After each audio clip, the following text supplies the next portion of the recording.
విజయనగరంలోని తాటిపూడి జలాశయం త్వరలోనే పర్యాటకులతో సందడిగా మారనుంది. జలాశయంలో బోటు సదుపాయాన్ని మరోసారి అందుబాటులోకి తీసుకొచ్చే ఏర్పాట్లు జరుగుతున్నాయి.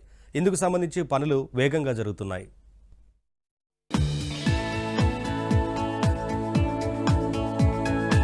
పర్యాటక అభివృద్ధిపై దృష్టి సారించిన కూటమి ప్రభుత్వం వైసీపీ హయాంలో నిర్లక్ష్యానికి గురైన ప్రాంతాలకు తిరిగి పర్యాటక శోభ కల్పించేలా ముందుకు వెళ్తోంది.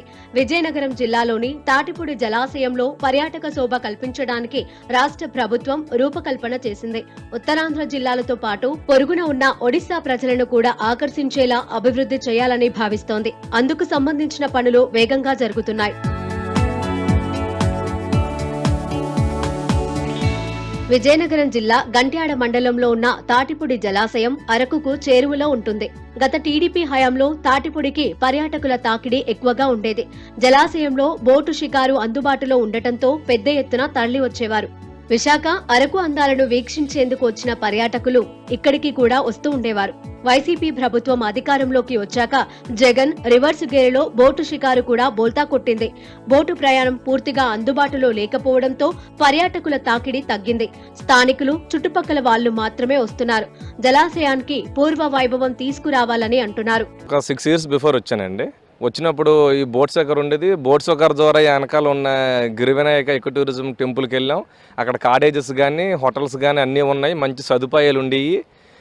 వచ్చామంటే ఒక రోజు స్పెండ్ చేసినా టైం సరిపోలేదే అన్నంత ఆనందం అనిపించిందండి. ఇలాగ ఈ సందులో బోట్ మీద ఐలాండ్కి వెళ్ళాం. ఐలాండ్లో 1 గంట స్పెండ్ చేసాం. ఇప్పుడు అవి ఏమీ లేవు. బోటింగ్ అనేది ఏమీ లేదు.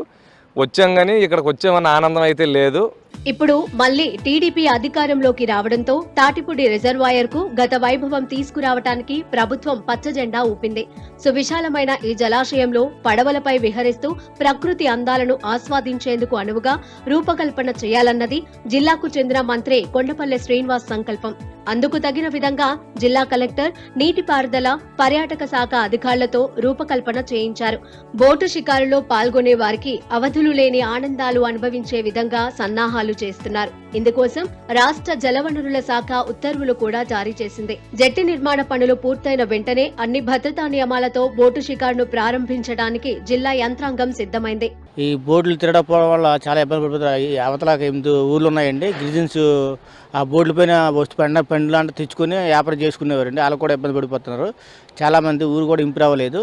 వచ్చే టూరిస్ట్ కూడా వచ్చి మన తాటిపూళ్ళు అన్ని చూసుకొని అరకు వెళ్ళేవారు. కానీ ఇప్పుడు తాటిపూళ్ళు రాగలేదు. తాటిపూళ్ళు కూడా అభివృద్ధి పొందలేదండి. మొత్తం పోయింది. చాలా ఇబ్బంది పడుతున్నారు అందరూ కూడా.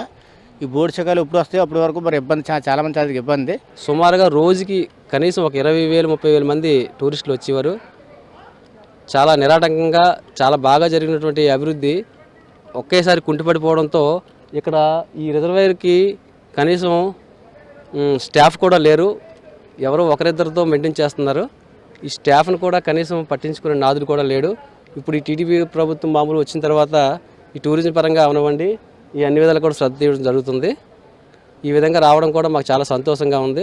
కొండల నడుమ కొలువుదీరిన తాటిపూడి జలాశయంలో పడవలపై ప్రయాణం ఏర్పాటు చేస్తే ఉత్తరాంధ్ర జిల్లాల నుంచే కాకుండా ఇతర రాష్ట్రాల నుంచి కూడా పర్యాటకులు పెద్ద ఎత్తున వచ్చే అవకాశం ఉంది. ఇదే ఆలోచనలతో వీలైనంత త్వరగా బోటు షికారును అందుబాటులోకి తెచ్చే ప్రయత్నాలు జరుగుతున్నాయి.